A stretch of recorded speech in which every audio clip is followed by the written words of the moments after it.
So in this video, we're going to talk about the thyroid gland. There are so many people that are walking around with a thyroid problem, but it's secondary to something else. In fact, when they take the thyroid medication, they don't really feel any better or they don't lose the weight. So the problem is associating what's really underneath the thyroid problem. You know, when you go to a doctor, they'll do a blood test and they may or may not find anything. They might not look deep enough, or even if they do find it, they'll put you on medication, but you don't always see changes. So let's talk about all the other possibilities of the actual cause of a thyroid problem. From my experience working with a lot of doctors in the field, most thyroid conditions are not primary. They're not just the primary thyroid problem unless you've been exposed to radiation. Now the thyroid is located in the base of the neck right here, about 2.5 inches wide, and the gland controls metabolism. If there's a problem with the thyroid and it's a low thyroid, nearly 100 enzymes inside your cells will be blocked. That's why you have problems with protein. You won't be able to absorb the proteins in the body to make hair, so your hair dries out. You start losing your hair.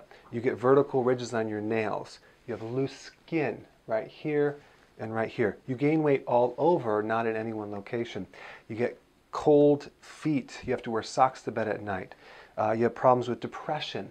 You are tired despite how many hours of sleep that you get. Decreased libido. Digestive problems, constipation. You crave carbs, especially breads, pasta, cereal, crackers, biscuits, waffles, pancakes. Now, you could also have an adrenal body type and have similar symptoms, but what you've got to look at is what are the most associated characteristics with that body type, and then you would tend to, deal with that. Now, in no way am I diagnosing you or telling you to diagnose your own condition. That's my disclaimer, because you got to get with your doctor if you want to diagnose hypothyroidism.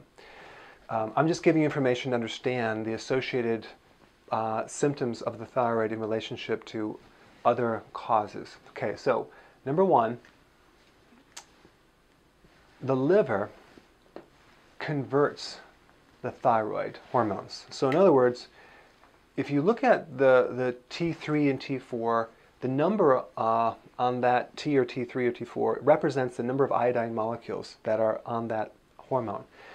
T4 is really an inactive thyroid hormone, and it's activated through the liver to become T3. So in your liver, you have certain enzymes to strip off one of the iodine molecules to make it T3, to make T3 the active form of thyroid hormone. So in other words, 80% of the thyroid function occurs through your liver. Without a liver, you cannot convert and make your thyroid work. Okay, so that's one thing you need to know. So if your liver is damaged, chances are that could be the source of your thyroid problem. If you have constipation that backs up the liver, that could be a cause of your thyroid problem. If you have a sluggish gallbladder or no gallbladder, that could be a source of your thyroid problem, because you're not able to convert these hormones correctly. And just so you know, if you don't have enough bile, which comes from a lot of adrenal stress, and you don't have that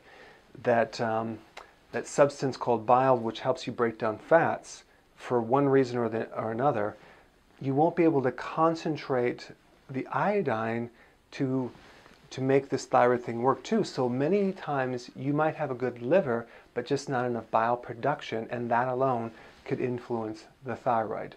Okay, so those are some common causes. It could be your diet's deficient in iodine, because the soils are really, really poor, or maybe you're allergic to iodine, or maybe you're allergic to shellfish, which has iodine. Okay, those are possibilities. The other possibility is high levels of estrogen. Okay, that's another common cause. Why do I know that? Because many times females, right after their pregnancy, they develop a thyroid condition because of the spike of estrogen.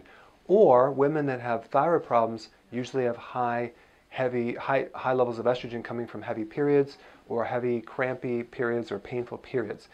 Estrogen dominance will block the thyroid because estrogen competes for the thyroid receptors, so it blocks the receptors. So too much estrogen can also be a source of a thyroid problem. Okay, so estrogen being the primary cause, the thyroid problem being the symptom of high estrogen. So these are all things you want to look at. Estrogen also can damage the liver and stop the conversion from T4 to T3. Estrogen can also concentrate the bile to block the conversion from T4 to T3. So you can see there's many, many different causes of thyroid problem. So now the question is, how do we break it down? How do we find out what it is? My way is always like this. I would like to ask a question, out of all these possibilities, which one would make the most sense? Which one would actually help everything going on here? And from my experience, it's usually a gallbladder bile problem, because once you have enough bile, you start to lubricate the colon. So it gets rid of the constipation. It allows the conversion from T4 to T3. It helps the digestion. It takes the pressure off the liver. It allows the estrogen to flood through the liver much better. So you see, if you approach it from that viewpoint, by fixing one thing, does it fix everything at the same time? Because these things are not individual problems. They're all connected. And the principle that's very true is that the underlying real cause of any of these problems is usually very obvious once you figure it out. It's nothing abstract, nothing very mysterious. So that's what you want to look for. Or let's say you say that when did this problem start? Right after a pregnancy. Well, we know then it's high estrogen levels. Okay, so anyway, that kind of gives you a deeper understanding of thyroid conditions and what maybe you should start looking at in helping yourself with the thyroid body type. Before you go real quick, I have a course entitled How to Bulletproof Your Immune System. It's a free course. I want you to take it. And here's why. Here's you. Here is your environment. Everyone is focused on this over here, avoiding your environment. But what about here? What about strengthening your immune system? That's what's missing. This course will show you how to bulletproof yourself, and so you can tolerate and resist your environment much better by strengthening your own immune system. I put a link down in the description right down below. Check it out and get signed up today. Hey, before